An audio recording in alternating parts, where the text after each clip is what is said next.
Hundreds of drivers and pedestrians pass the Greer Municipal Court complex daily without fully comprehending the work that takes place inside.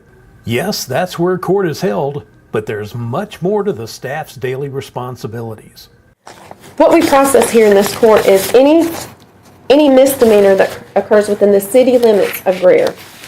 Those all come here, whether it's a seatbelt ticket or a murder warrant. The process starts here. The police department gets all of their warrants, search warrants, arrest warrants from here. And then if it is a higher level charge, once they're arrested, then the paperwork is transferred to the appropriate county it occurred in. So as far as our caseload, it's changed, and it changes year to year depending on the officer's activity and procedures that were given from court administration that sometimes make the cases, we have to take more time with the cases, and so our manpower is challenged at that point. So from this year to the prior year, we actually saw an increase in arrest warrants that were issued by about 19%, and for the bond hearings that were held here also increased by 19%. And that's a big jump for 1 year, considering that we only have 3 full-time people that handle those. As far as the cases that were filed here, that was actually down slightly, but we still processed almost 6,000 cases, and disposed of, we were able to dispose of not only those, but some from the prior year with our jury trials.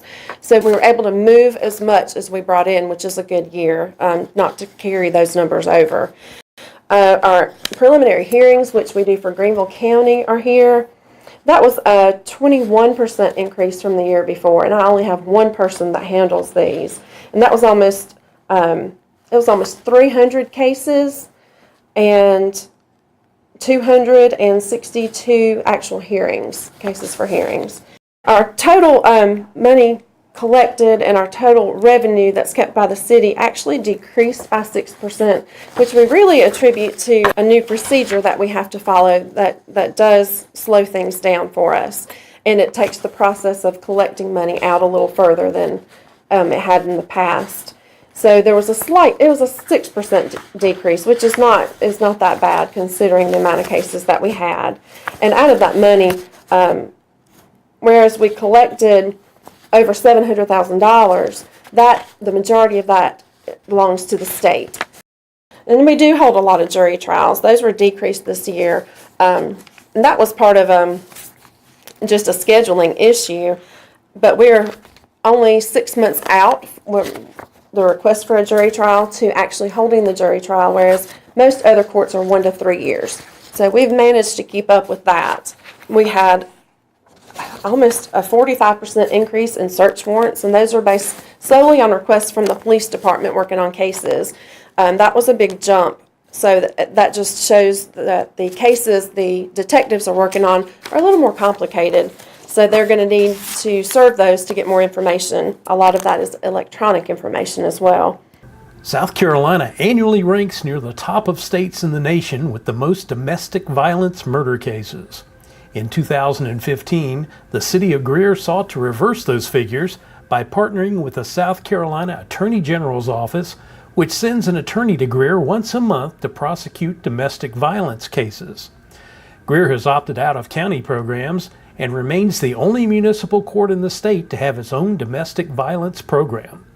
Since we started, we may have had 2 or 3 people that have come through again, but for the most part, after they're done with their counseling, we don't see them again. So that tells us that counseling is at least working, and that's the goal. The goal is to stop the behavior so that the family unit can be back together.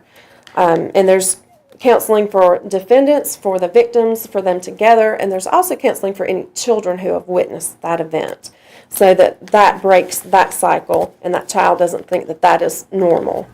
The court processed nearly 300 expungements in 2018. Expungements are an annual challenge for the court staff as the state amends criteria in those laws. So each time they do that, our complete expungements we have to do more of those, and they require more work. They go through about 4 people before they're finalized and can take anywhere from 15 minutes to an hour per expungement order to make sure that it's completed correctly. To accomplish its many goals, the municipal court staff is separated into administrative and judicial divisions, each with different duties and responsibilities. The judicial department that we have, everybody in there is a certified judge, certified through the state of South Carolina. So at this point, we have 3 full-time judges, which cover Monday through Friday, about 21 hours a day we have coverage, and that's because at night the officers have to be able to get the same things they would get during the day. And we also have to hold bond hearings at night. We actually hold those 3 times a day. So each of the 3 judges have a session of bond hearings during their shift, and that allows people to get out quicker. It allows transports to different jails if that's what's necessary, because those judges can also take bonds at night so that the person can be released. Carol Reynolds retired in 2018 as a judge, following 14 years of service to the municipal court. We have 4 part-time ministerial recorders or judges. They work weekends and holidays. They rotate that, so we have coverage, about 20 hours of coverage on the weekends. So that keeps the officers from having to travel to one county or the other for if they need a warrant immediately. Of course, we are also on call 24 hours a day. So if they can't leave the city for whatever reason, the type of incident, then we come in and take care of all of their needs if it's 2 o'clock in the morning or Sunday afternoon, just to make sure there's always somebody that is available to come and handle whatever is happening. And so out of those 4 part-time judges, we actually hired 2 this year, and both of them were certified by the state of South Carolina in August. So that was a great addition to our team here. Each person here, as far as the judges, are required by the state to get about 14, they have to have 14 hours of training per year. We have hours at about 25 to 30 hours per year. We just believe that they have to be informed of every change, and so we make an investment in that for that person, and it pays off for the city. As far as our clerks, I have actually 2 full-time clerks that work in the courtroom and handle the front counters. So they're the people that you see when you walk in the door. They'll help you with whatever your needs are that day. They also sit in the courtroom with the judge, and they keep up with the docket, which means that they write everything that happens as far as what the judge decides and what the sentences are. They keep up with all of that. I have a records clerk that has to keep up with all of the paperwork that comes afterwards. And then we have the deputy clerk of court. And she's also the jury trial coordinator. So she's actually a supervisor, and then she has jury duties as well. So she organizes 6 weeks per year of jury trials, and preparing for jury trials takes about 4 to 6 weeks per session. The central hub of the court complex remains the courtroom. Now in its 2nd decade of use, the facility remains one of the top of its kind in South Carolina. 11 years ago, when we moved into the building, we were very fortunate to have one of the top courtrooms in the state, and it still is. It is a state-of-the-art courtroom, and it's used frequently, not just for cases. We do hold bond hearings, bench trials, preliminary hearings, jury trials. We hold all of those in there along with plea days for jury trials. We also let the South Carolina Department of Motor Vehicles use that to have their administrative hearings so it can stay local, so the officers for the upstate don't have to travel to Columbia. They can come here for those hearings. It's also much more convenient if the person charged lives here. They don't have to find a way to Columbia for those hearings. So we have those at least once a month, sometimes twice. Leadership Greer comes by, and we usually explain to them the processes here and take questions from them. And Junior Leadership Greer we also conduct training in the courtroom, and the police department conducts training in the courtroom.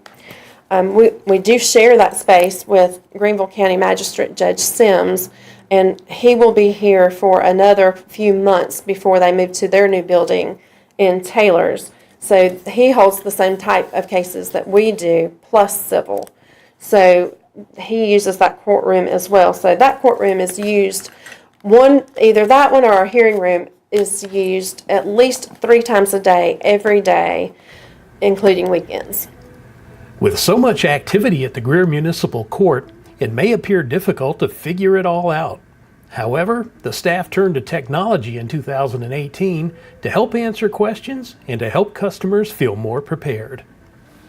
So we have a new website that was designed, that a lot of time and effort was put into that to make sure that we covered as many topics as possible, because if you've never been to court, it's intimidating. You don't know what to expect. You don't know what to ask. You don't know what you can bring or where. So on our site, the answers to all of those questions are there. How to get a hold of the DMV for a license issue, that information is there. What payments we take, what to expect for a jury trial. You can find vast amount of information on the new website that we just didn't have on the last one. So that's a huge help for those that they don't want to call or they don't have time to stop in, but they've got something coming up. So at least they know how to prepare if they want to be prepared when they come in.